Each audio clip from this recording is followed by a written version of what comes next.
Wonder. Let me kick off. So anyway, this is not a talk about Stevie Wonder and the history of soul over the last 20 years, but what it is about is actually about the notion of wonder in the context of travel. And I thought I'd take you right back to my first moment of wonder that I can recall as a child. This is Blakeney in North Norfolk. And for me, it was a connection with my father said to me, he goes, "Do you know there are more stars in the universe than there are grains of sand on the planet?"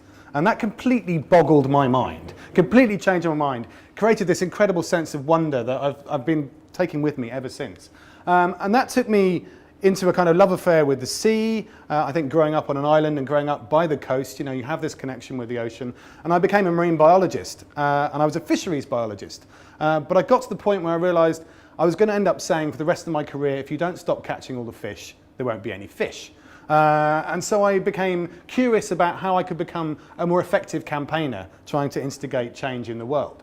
And what I want to focus on this evening is not just the establishment of my company Futerra, a specialist sustainability communications agency, but actually a trip I did in 2007, 2008, which was going around the world without flying. And the lessons and the insights and the wonder that I experienced through that by trying to focus on the idea of the journey being the reward and actually wanting to see the world without destroying it through a planet-stewing slew of carbon emissions in the process. And aviation is a wonderful thing. This book is not about anti-flying at all. Aviation has opened up the world, allowed us to connect with other cultures. It's a good thing. But also we have to ask ourselves the question, in the case of the sense of wonder, that have we lost some of the magic of travel? Have we lost a sense of wonder about overland adventure? And I think flying has brought huge advantages, but has also taken things away from us at the same time. And you know, these are pictures of the contrails we see across the sky. This is from the back of my flat in South London. And what the real challenge is where we find ourselves right now. And this is the sense of doubt that wonder brings. It's like, where are we in the context of where the world is going? And we are entering the Anthropocene, you know, where we are the biggest driving force for change on the planet. And we are like a meteorite hitting the planet. We are like a meteorite was to the dinosaurs in terms of our disruption of ecology and systems. And so we have to ask ourselves, what are our rights? What are our role and our responsibilities in delivering change to the world? I always think this false tension between economy and environment is the thing which is particularly maddening. You know, everyone says, can you fix the world and fix the economy at the same time? And I say, if you don't think you can, then you have a very tiny mind. And so what I was trying to explore with Only Planet was the idea that you could have the wonder of travel without the destructive impact of aviation. This latest campaign from 3Mobile is a great reflection of the way that travel has become totally commoditized. And it becomes about ego. It becomes about a tick box, check box culture for going to visit different things. And it's the hot dog legs, it's the cocktails, it's the NAFS, not another fucking sunset, that we share with each other. But I think travel has become something we consume rather than something we experience, a peer-reviewed package rather than the unknown curiosity and the wonder of adventure. And equally, we don't like it when people talk about, you know, how great their holidays were. No one wants to hear about how fantastic your 2 weeks by the pool sipping margaritas was. Everyone loves to know how your holiday was nightmarish. You know, the problems you had crossing borders, the time you nearly got arrested, all of those kind of things. We're incredibly focused on Schadenfreude in the context of travel.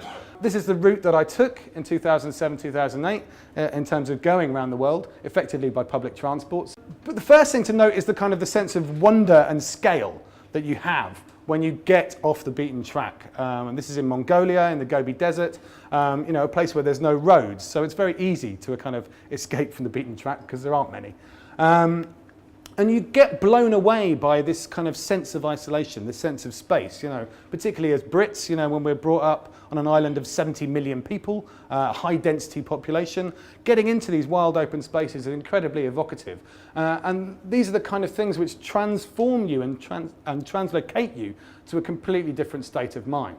But equally, it's also about the questions of wonder, the things that make you curious about the places you're at. This is in Tsukiji Fish Market in Tokyo, where I found myself in front of a stall full of whale meat. And I was like, why do they eat whale meat? You know, what is it about this culture which is so different? Something which I find so personally abhorrent. You know, why are they wanting to tuck in to these magnificent cetaceans? And of course, we did our fair share of killing of whales in the early part of the 20th century. When I was in China, I was like, why is this chicken's head in my soup? You know, am I supposed to eat it? And if so, how? All of these things are questions. When I was in Mexico, it was, this is in Guanajuato, in a place called the Museo de las Momias, which was a mummy museum. But these were not ancient mummies. These were mummies of desiccated townspeople who'd been put in a mausoleum and then put on public display. And some of these people had only died 30 or 40 years previously. You know, I was asking myself about questions of taste at this point. And in Japan, you have the wonder of the techno toilet. You know, where the sense of curiosity comes through. Billy Connolly once said, never trust a man who, when left alone in a room with a tea cosy, doesn't try it on. And I defy anyone who sits on a Japanese techno toilet not to press all the buttons. And without going into detail, let's just say, as a man, the female douche is surprisingly refreshing. Is it a good idea to have your photo taken in a field full of marijuana at the base of the Great Wall of China? And will Japanese customs officers be impressed when you arrive in Japan a week later? The answer to both those questions is obviously no. And is it a good idea when you're wondering about walking across the crater of a live volcano in Guatemala? And obviously, again, the answer is probably no, as the boiling lava is bubbling up around your feet. But equally, I did a lot of traveling on cargo ships, you know, going around the world, and you ask yourself the question, what is in all these containers? Where are they all going? And a Ukrainian merchant seaman on the ship said, it is all plastic crap from China. And you get an insight into world trade, and you also see these incredible civilizations and temple complexes like Angkor Wat, or in Guatemala, Tikal, and these ancient Mayan cities which are depopulated and abandoned. Incredible infrastructure. What must those people who had lived under the canopy of the rainforest first felt as they ascended the steps of those temples and suddenly had a transcendent view across the top of the canopy, something they'd never probably seen before. And who were these people? Why are these massive complexes abandoned? Is there a lesson for us? This was the wonder and the questions that I was asking myself as I made this particular trip. And for me, it was overland travel became like the overview effect, which, if we're familiar with, is the experience that astronauts tend to have. These hard-bitten former military test pilots, when they go up into space and they see the Earth from their rocket, and they look down and they see the fragility and the interconnectedness and the interdependence of the Earth. And really, overland travel creates a similar type of overview effect, that what connects us is far more important than what separates us. And the writer David Foster Wallace talks about this is because it is so obvious that we are all one and that we are all interconnected and interdependent. And he tells a story about two goldfish swimming along, and they encounter an older goldfish, and the older goldfish turns to them and says, "All right, boys, how's the water?"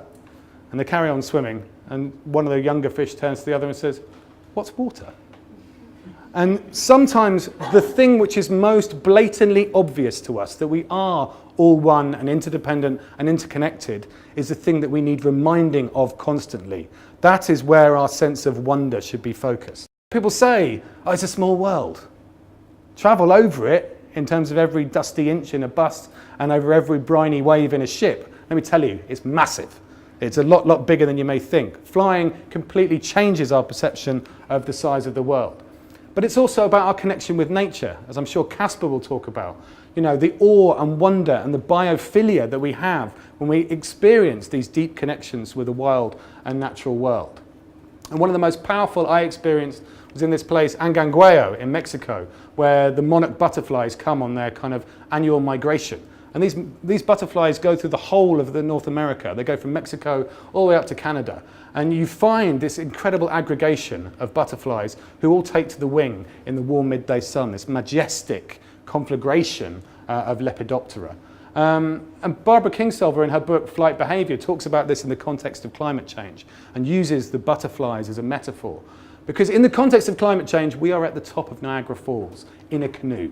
And we got here by drifting, but we cannot turn around for a lazy paddle back when you finally stop pissing around. We've arrived at the point of an audible roar, and does it strike you as a good time to debate the existence of the falls?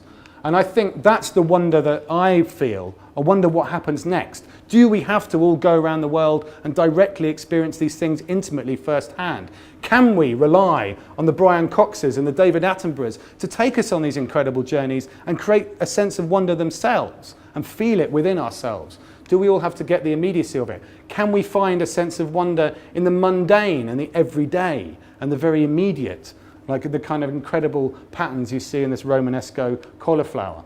Or equally, can we find it in the intimacy of our own surroundings? This wonderful book, A Voyage Around My Room, by an 18th century Frenchman called Xavier de Maistre. He basically wrote a book about a journey around his own bedroom, you know, exploring and creating a sense of wonder in his own home. And equally, I mean, I live in Brixton and have done for 15, 16 years.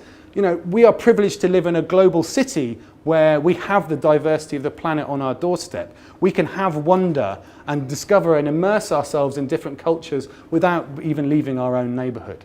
It's an extraordinary and wonderful privilege. So my conclusion is actually the task, as Schopenhauer put it so eloquently, is not so much to see what no one yet has seen in terms of exploration, but to think what nobody yet has thought about that which everybody sees, is to find the sense of wonder in what is right in front of us. So for me, actually, travel and wonder are really a state of mind. It's about attitude. It's about seeing the possible things in front of us and to allow the world's flaws and beauty to seep into our soul. Because without a sense of wonder, especially in the context of travel, we are both literally and metaphorically lost. Thank you.